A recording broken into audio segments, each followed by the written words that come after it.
The arrival of the outsiders. The Grand Hall of the Galactic Council was alive with whispers, a sea of flickering holograms and alien forms filling the space. Delegates from every corner of the galaxy were present, their diverse features reflecting concern. The council chamber had seen many warnings before, of rogue planets, black hole anomalies, and interstellar warlords. But today, something different gripped the room. Fear. The source of this unease stood trembling at the center of the chamber. Ambassador Creel of the Serathan Empire, a tall, willowy figure with translucent skin that shimmered under the council's lights, struggled to speak. His three eyes darted around the room, as if expecting an attack at any moment. They are not like us, Creel finally began, his voice shaky, but loud enough to carry through the hall. The Deathworlders. Humans, they live on a world that defies all natural laws. Gasps echoed among the delegates. Deathworlders. It was a term used sparingly, reserved for the most dangerous life forms in the galaxy. Planets classified as death worlds were deemed uninhabitable, cursed with extreme climates, hostile ecosystems, and relentless natural disasters. No intelligent life should thrive there. Yet, the name humans was new to most in attendance. Creel leaned forward, gripping the edges of the podium. Earth, their home, is a place where the skies burn with storms, where predators roam without fear, and where survival demands strength, cunning, and resilience. And these humans, they do more than survive. They conquer. The hall fell into stunned silence. A representative from the Varnock Dominion, a species of crystalline entities, chimed in. You claim these humans are a threat, yet they are confined to a single system, are they not? What harm could such primitives pose to the galactic order? Creel's gaze hardened. Primitives. He let out a bitter laugh.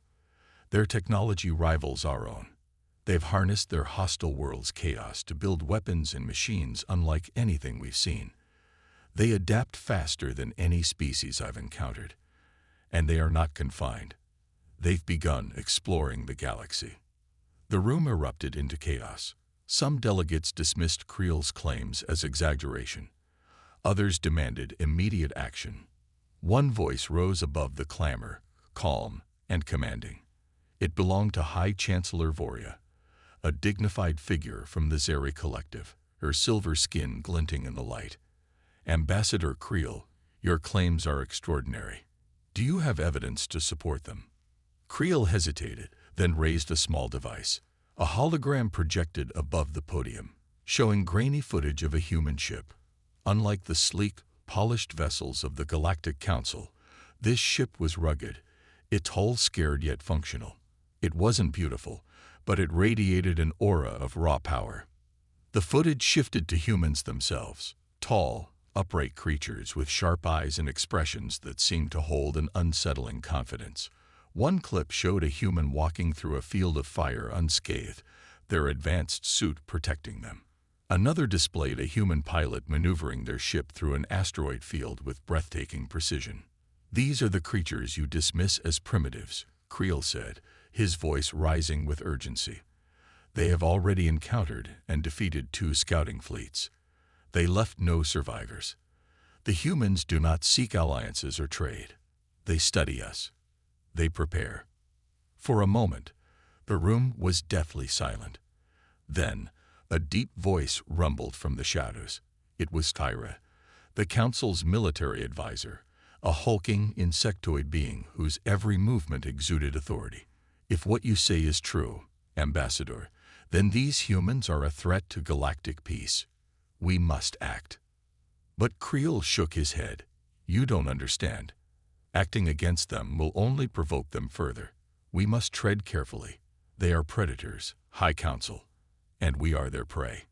The council chamber descended into chaos once more, delegates arguing over the best course of action. Some called for immediate retaliation. Others insisted on diplomacy. Creel could only watch, his heart heavy with dread. He knew the truth. The galaxy wasn't prepared for what was coming. As the session adjourned, Creel stood alone in the vast chamber, his warnings ignored by most.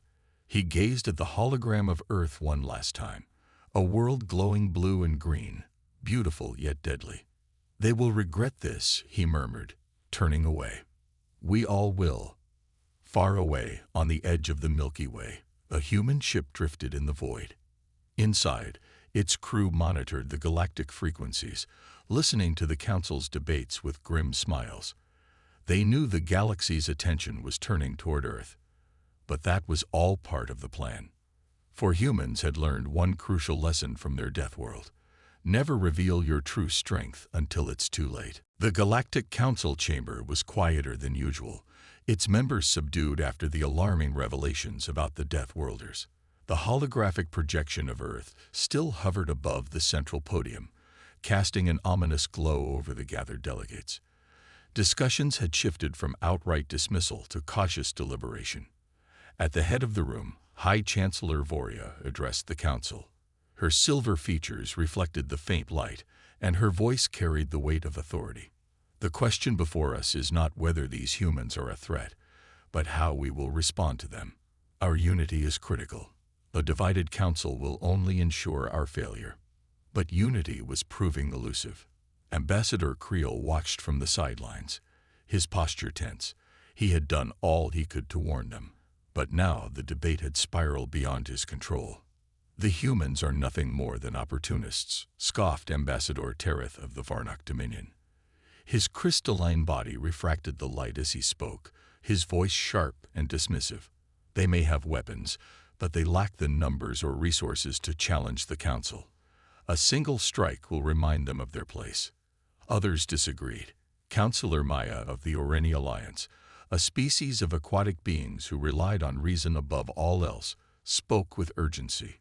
"You underestimate them, Terith. If the footage is accurate, they have already adapted to counter our technologies. Underestimating a predator is the first mistake of prey." "And yet," interrupted Syra, the insectoid military advisor, "we cannot ignore the possibility that diplomacy might still work. A show of strength, yes, but tempered with restraint. An outright war with these Death Worlders could destabilize the entire galaxy." The debate grew heated, voices rising as factions formed. One group pushed for an aggressive response, eager to crush humanity before they could grow stronger. Another argued for caution, believing diplomacy might yield better results. A smaller, quieter faction wondered if humanity might be an ally rather than a threat. As Creel observed the chaos, he couldn't help but feel a pang of despair. These delegates represented the most powerful civilizations in the galaxy, yet they were more concerned with their own interests than the looming danger. He stepped forward, his voice cutting through the din. "You're all making a grave mistake," he said, his three eyes blazing with conviction. "You speak of humans as if they are an enemy to be conquered or manipulated, but they are not like any species we've encountered. They don't follow our rules. They create their own." The chamber fell silent, all eyes on him. "You've seen the footage," Creel continued, gesturing to the hologram of Earth. "Their world shaped them into survivors, innovators, and warriors. They didn't just survive their death world. They thrived. And now, they've turned those lessons against us. Do you think they've shown us their full strength? No, they're waiting, watching. And the moment we make a mistake, they'll strike." A ripple of unease spread through the room. Even Terith seemed unsettled by Creel's words, though he hid it well. Chancellor Voria raised a hand to silence the murmurs. "Ambassador Creel, your warning is clear, but we must act decisively. Tell us, what would you propose?" Creel hesitated. He knew his suggestion would be controversial, but he had no choice. "We must send an envoy to Earth," he said firmly. "Not to threaten them, but to understand them. We need to know what they want, what drives them. Only then can we determine how to deal with them." The room erupted once again, delegates shouting over one another. Some supported Creel's idea, seeing it as a necessary step to avoid conflict. Others saw it as a sign of weakness, a capitulation to a lesser species. Through it all, Creel stood his ground, his gaze fixed on the hologram of Earth. He knew the humans would not wait forever. If the Council didn't act soon, humanity would force their hand. And by then, it might be too late. As the session ended, the delegates filed out of the chamber, their discussions spilling into the corridors. Creel lingered behind, his mind racing. He had bought the Council some time, but he knew it wouldn't last. Far from the Council's reach, in a hidden facility on Earth, human scientists and military leaders reviewed intercepted transmissions from the Galactic Council. Their leader, a grizzled man with sharp eyes, smirked as he listened to the heated debates. "They're scared," he said, leaning back in his chair. "Good. Let them argue. Let them waste time. Every second they spend talking is a second we grow stronger." Around him, the room hummed with activity, humans preparing for the inevitable confrontation. They knew the galaxy was watching, and they were ready to show the universe what Death Worlders were truly capable of. In the shadow of the Council's indecision, a stealth vessel departed the galactic capital, its destination clear, Earth. The crew, handpicked from the Council's most skilled diplomats and spies, carried a singular mission: uncover the truth about humanity. Were they an ally to be courted or a threat to be neutralized? On board, Creel paced the narrow corridors of the ship, his mind heavy with doubt. He had fought to make this mission a reality, convincing the Council that understanding humanity was the key to survival. But now, as Earth loomed closer, he wondered if he had made a mistake. The journey through the Sol system was eerily quiet. Unlike most inhabited systems, there were no bustling trade routes or automated defense drones. Instead, the crew marveled at the stark silence of space. Yet there was a tension, a feeling of being watched. Approaching Earth's orbit, the pilot announced, their voice tight with nerves. The planet filled the viewport, a vibrant sphere of blue and green encased in a thin layer of atmosphere. It was breathtakingly beautiful, yet undeniably ominous.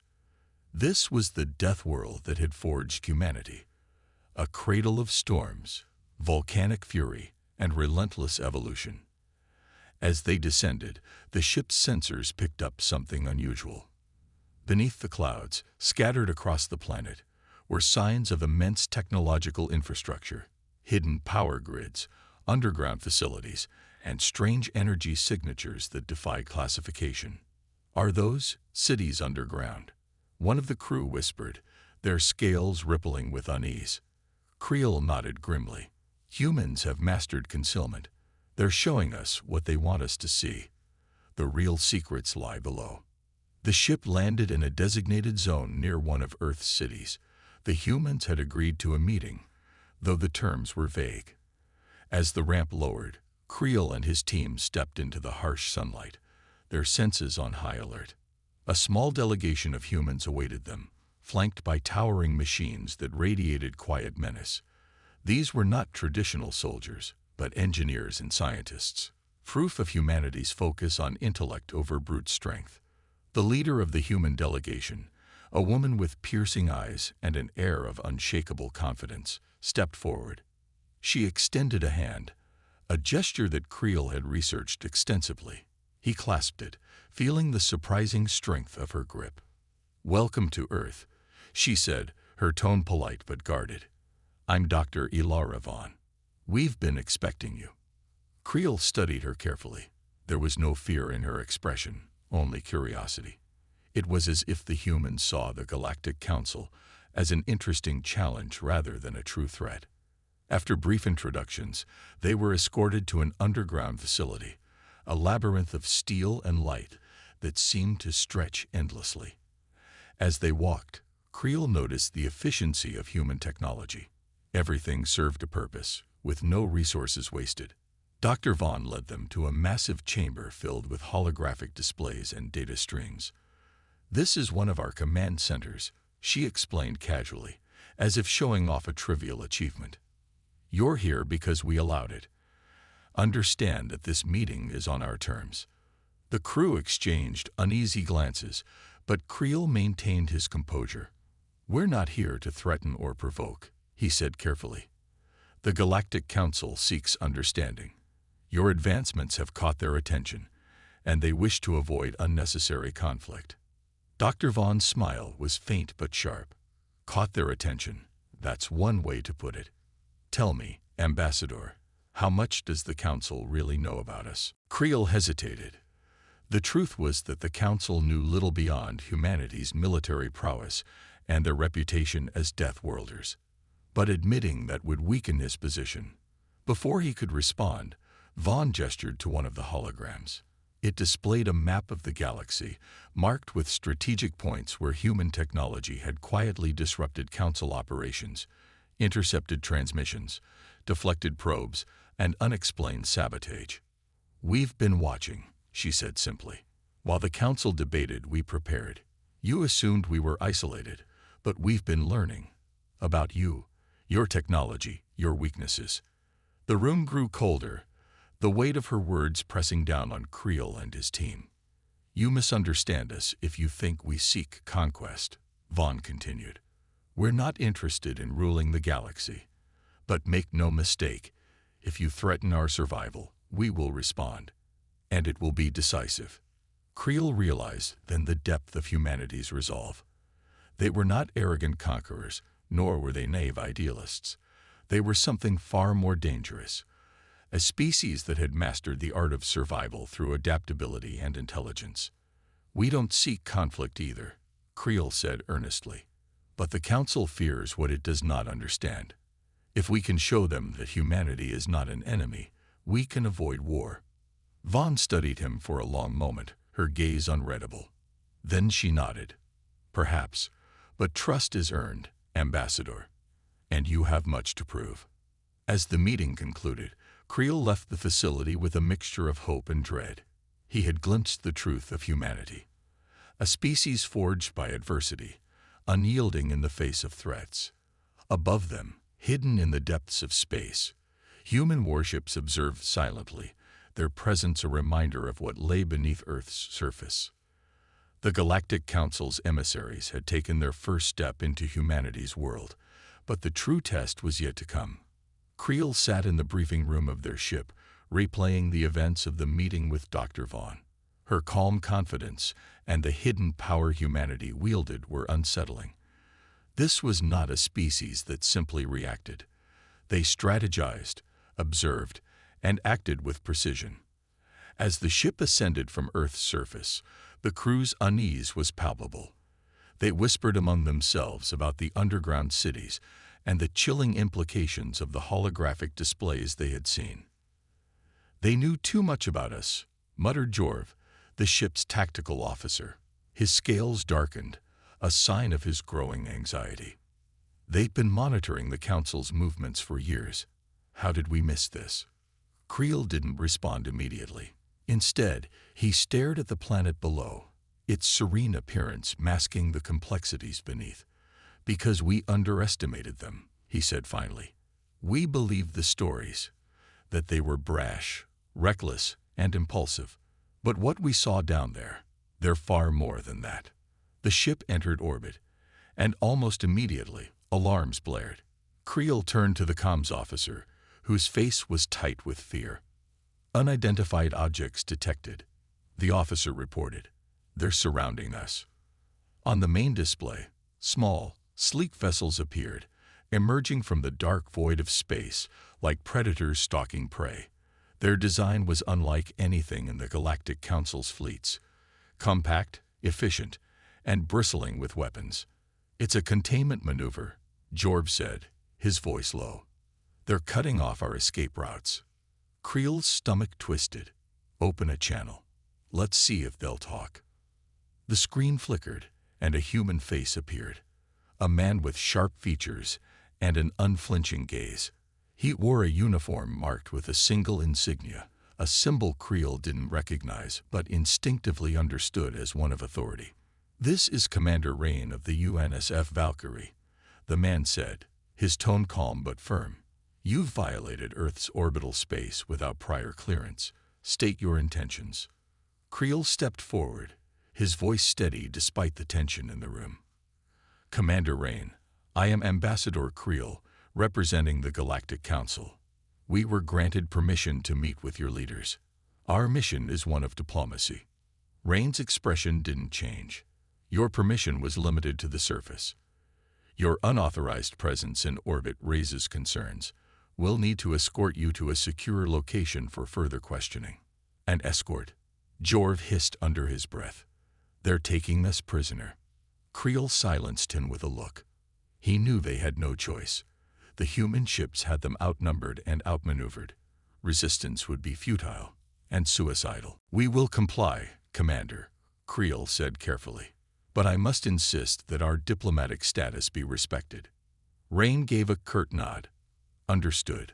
Follow our lead, and no harm will come to your crew. The human vessels surrounded their ship, guiding it to a massive orbital station that seemed to materialize from the shadows. Its design was stark and utilitarian, with none of the ornate flourishes common in Galactic Council architecture. Yet its very simplicity was intimidating.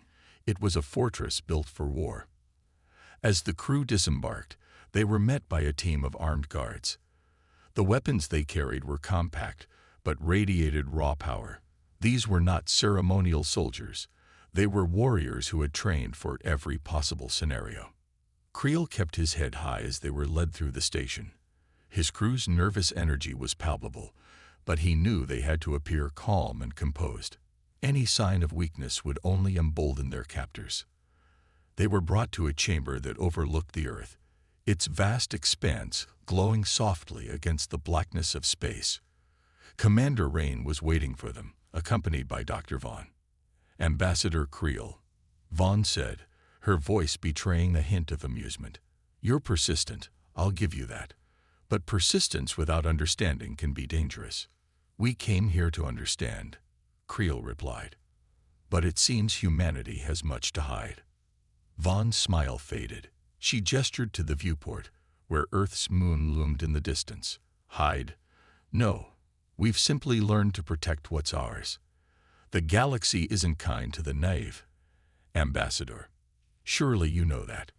Rain stepped forward, his gaze hard. You need to decide, Creel. Is the Council here to work with us, or to try and control us? Because if it's the latter, you'll find humanity doesn't respond well to chains. Creel took a deep breath.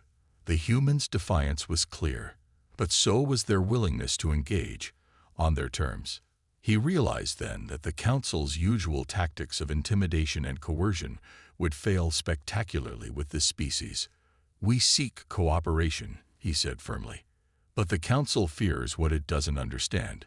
If humanity's strength is misunderstood, it could lead to unnecessary conflict. Help me show them who you truly are. Vaughn studied him for a long moment, then exchanged a glance with Rain. Perhaps, she said finally. But you must understand, Ambassador.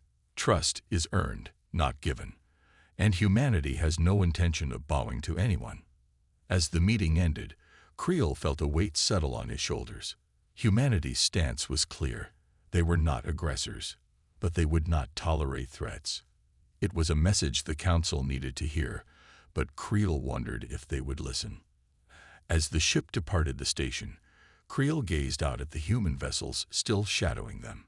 Their presence was a reminder that the galaxy had underestimated humanity, and that mistake could reshape the stars forever. Ambassador Creel's report arrived at the Galactic Council's headquarters like a shockwave. The Council chamber, a vast hall filled with representatives from dozens of star systems, buzzed with a tension that bordered on panic. The Supreme Chair, an imposing figure with silver-tinged scales and piercing eyes, tapped her claws against the dais. Ambassador Creel, your account of Earth and its inhabitants is troubling. Are you suggesting humanity poses a direct threat to the Galactic Council? Creel stood before the assembly, his expression measured. Not a threat in the conventional sense, Supreme Chair. Humanity does not seek conflict. However, their technological and strategic capabilities far exceed what we believed possible. They have built defenses and infrastructure that could rival, if not surpass, our own. The murmurs in the chamber grew louder. A slender representative with translucent skin and glowing veins leaned forward. How could such a primitive species achieve this? They are barely a few millennia into space travel. They are not primitive, Creel corrected, his voice firm. They are resourceful. Humans adapt to challenges with remarkable speed. They turn their harsh environment into an advantage, and their history of conflict has honed their ability to innovate under pressure. Another voice, sharp and accusatory, cut through the room. If they are so dangerous, why have they remained isolated? Why haven't they tried to expand beyond their system? Creel hesitated, recalling Dr. Vaughn's words. Because they value their independence. Humanity has seen the dangers of overreach and learned from the mistakes of others. They are cautious, but not out of fear, out of wisdom. The Supreme Chair raised a clawed hand, silencing the rising tide of objections. What of their intentions? Did they express any desire to join the Council or align with its principles? They are open to dialogue, Creel replied, choosing his words carefully. But they will not submit to coercion. Humanity values its autonomy above all else. Any attempt to force them into compliance would be unwise. The chamber fell into a tense silence. The implications of Creel's statement were clear. The Council's usual tactics of intimidation or subtle manipulation would not work with humanity. A representative with metallic skin and glowing eyes stood, his voice cold and calculating. If they cannot be controlled, perhaps they should be eliminated before they become a true threat. Creel's stomach churned. He had anticipated this reaction, but hearing it spoken aloud was still jarring. That would be a grave mistake, he said, his voice rising with conviction. Humanity's response to aggression would be catastrophic. For us, they are prepared for war in ways we cannot imagine. And more importantly, they are not alone. Gasps echoed through the chamber. The Supreme Chair's eyes narrowed. What do you mean, Ambassador? Creel hesitated, knowing the next revelation could change everything. Humanity has allies, he said finally. Not in the conventional sense, but through alliances forged in secret. Their technology and strategic foresight suggest they've been in contact with other advanced civilizations, perhaps even ones outside our knowledge. The room erupted into chaos. Representatives shouted over one another, their voices filled with disbelief, fear, and outrage. The Supreme Chair slammed her claw against the dais, restoring order. If what you say is true, then humanity is not just a wild card. They are a potential power capable of destabilizing the entire Council. We must act decisively. Creel's chest tightened. Supreme Chair, I urge caution. Humanity does not seek to destabilize the galaxy. They simply want to be left in peace. If we approach them as equals, there is a chance for cooperation. And if we do not? The metallic representative asked, his voice a cold whisper. Then we risk igniting a conflict that could destroy us all, Creel said gravely. Humanity has made it clear. They will not strike first, but they will not hesitate to defend themselves. The Supreme Chair leaned back, her expression unreadable. We will deliberate on this matter. Until then, Ambassador Creel, you are to remain here and provide any additional insights we require. As Creel was escorted from the chamber, he couldn't shake the feeling that the Council would choose the wrong path. Their fear of humanity was rooted in ignorance, and ignorance bred dangerous decisions. In the quiet of his quarters, Creel stared out at the stars. Somewhere out there, humanity was watching, waiting, and preparing. The Council's fate, and perhaps the galaxy's, rested on what they chose to do next. Across the depths of space, a single vessel emerged from the darkness. The Erebus, an unassuming Earth ship in design, carried an unmistakable purpose. Its sleek, matte black exterior absorbed the light of nearby stars, rendering it nearly invisible. On board, a crew of 20 highly trained individuals prepared for what was being called humanity's most critical diplomatic maneuver. Captain Elena Vos stood at the helm, her expression calm but determined. Her crew mirrored her resolve, each understanding the weight of their mission. This was not a declaration of war, nor a plea for peace. It was a reminder. a quiet demonstration of humanity's resolve and capability. Approaching council space, the navigation officer announced, breaking the tense silence on the bridge. Voss nodded. Activate the signal. Let them know we're here. From the Erebus, a simple pulse was sent, a coded message meant to alert the Galactic Council of their arrival. It was not a request for permission to enter, but a statement. Humanity was here, and they intended to be noticed. In the heart of the Council's headquarters, chaos erupted. The arrival of an Earth ship, one unregistered, unannounced, and wholly unexpected, sent shockwaves through the assembly. How did they breach our borders without detection? One representative demanded, their crystalline voice trembling with anger. The Supreme Chair's gaze darkened. This was no breach. They wanted us to see them. And now we must decide how to respond. Creel, standing at the edge of the chamber, felt a chill run down his spine. He knew this was humanity's way of proving a point. They didn't need brute force to command attention. They used precision and strategy. They're sending a message, Creel said, stepping forward. And what is that message, Ambassador? The Supreme Chair asked, her tone sharp. That humanity is not to be underestimated, he replied. They are not here to provoke a war, but they are reminding us that they cannot be ignored. As the Erebus hovered near council space, Captain Voss reviewed the next steps with her crew. They'll be analyzing every inch of this ship, said Commander Malik, her second in command. Scanning for weaknesses, looking for any sign of hostility. Voss smirked. Let them look. We've given them nothing to fear, but just enough to respect. The crew remained silent as Voss continued. Our mission is to ensure the Council understands one thing. We are capable of great cooperation, but we will not bow to intimidation. From the communication console, a soft chime rang out. The Council had responded. Voss straightened. Put it on screen. The holographic visage of the Supreme Chair appeared, her expression as unreadable as ever. Earth vessel, you have entered Council-controlled space without authorization. State your purpose. Voss inclined her head respectfully. Supreme Chair, we come in peace. Our purpose is to open a dialogue, to address the concerns your Council has expressed regarding humanity's place in the galaxy. The Chair's gaze narrowed. A dialogue. Your arrival suggests otherwise. This is a show of force. It is a show of readiness, Voss corrected, her tone firm. We seek understanding, not conflict. But make no mistake, if conflict is brought to us, we will meet it with everything we have.